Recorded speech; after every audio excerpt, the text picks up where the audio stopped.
Well, just coming off the lake, you see it's frozen over and a lot of little snowmobile trails, and actually watching the ice fishermen today. Have you ever been ice fishing?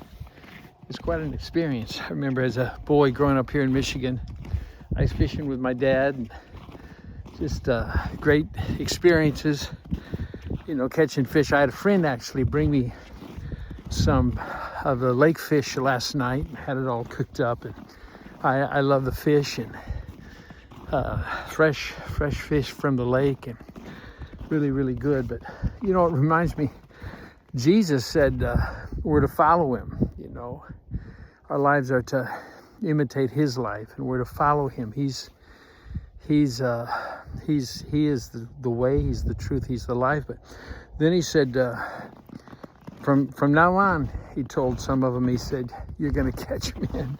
You're going to be a fisher of men.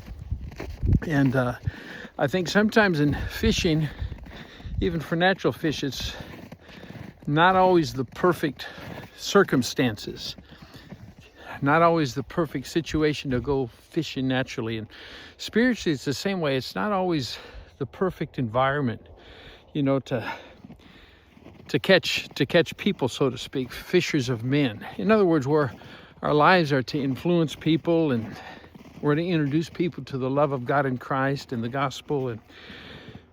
But when the circumstances aren't perfect, you can always love people. And that's what Jesus said. He said, people are going to know you by your love. And so love has always got to be the foundational anchor of every equation, and talking with people or sharing the gospel with people.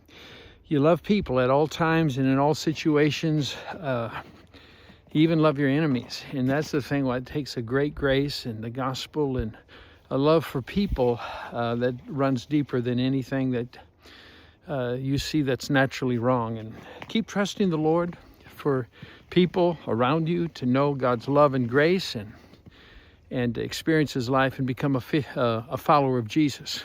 So continue to be a fisher of men, and have a great day.